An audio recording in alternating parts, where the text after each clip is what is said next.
नमस्कार दोस्तों, कैसे हैं आप लोग। उम्मीद करता हूं सब बढ़िया होंगे। दोस्तों, ये एक सच्ची घटना पे आधारित ये कहानी है। ये कहानी मेरे एक दोस्त की है जो आज से ठीक 5 साल पहले एक शहर में नौकरी करने गया था। और जिस शहर में वो गया था उस शहर में उसके साथ कुछ ऐसा घटना घटा है जिसे वो कभी भूल नहीं सकता। मकान नंबर 13। सोनू एक युवा इंजीनियर था जो अपने शहर से दूर एक नए शहर में नौकरी करने आया था। शहर में मकानों की कमी थी, लेकिन उसे एक पुराना मकान बेहद सस्ते दामों और किराए पर मिल गया। मकान नंबर 13 स्थित था। लोग उसे अजीब नजरों से देखते थे जब वह इस मकान का नाम लेता, लेकिन राहुल ने इन बातों को अनदेखा किया। उसे इन सब बातों में यकीन नहीं था।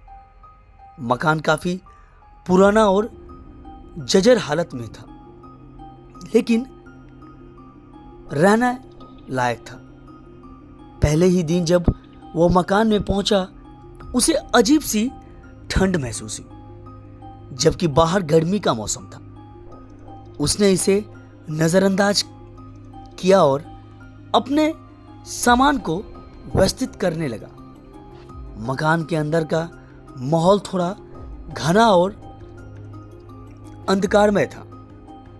कमरों की दीवारें पर पुरानी तस्वीरें लगी थी जब वह धुंधली हो चुकी थी।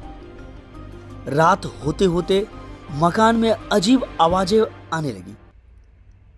कभी दरवाजे के करकराने की आवाज, तो कभी जैसे कोई सीढ़ियों से नीचे आ रहा हो। राहुल ने सोचा कि यह सब उसकी थकान का परिणाम है, लेकिन जब आधी रात को उसके कमरे का दरवाजा खुद ब खुद खुला तो वह थोड़ा चौकन्ना हो गया।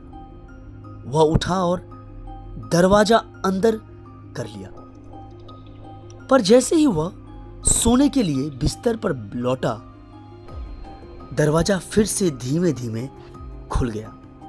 अगले दिन राहुल ने पड़ोसियों से मकान के बारे में पूछताछ की। एक बुजुर्ग महिला ने उसे चेतावनी दी, बेटा, मकान नंबर 13 में मत रहो।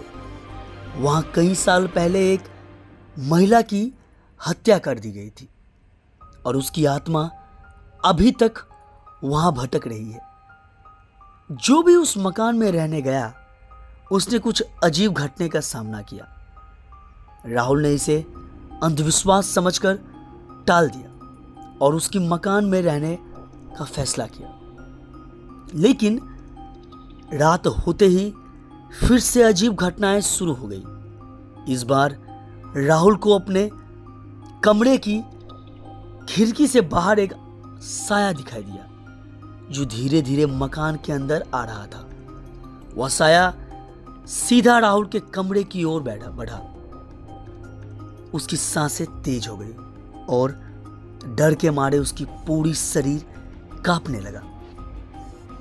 साया दरवाजे से होकर गुजर गया और बिस्तर के पास आकर ठहर गया। राहुल ने हिम्मत जुटाकर कमरे की लाइट जलाई, लेकिन साया गायब हो चुका था। उसके बाद उसे रात भर नींद नहीं आई। वह सोचने लगा कि कहीं यह सब सच तो नहीं। अगली सुबह वह मकान छोड़ने का फैसला कर चुका था।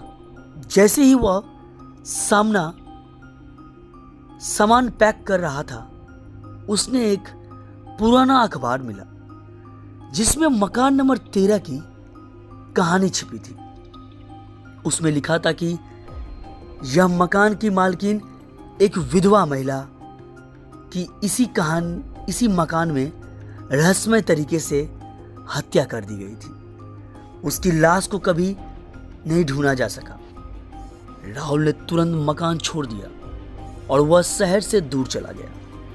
लेकिन मकान नंबर 13 की यादें और उसमें होने वाली अजीब घटनाएं हमेशा उसकी यादें उसकी जिंदगी का हिस्सा बनी रही। कहते हैं आज भी उस मकान में कोई नहीं रहता और रात के अंधेरे में वहां से अजीब अजीब आवाजें आती हैं।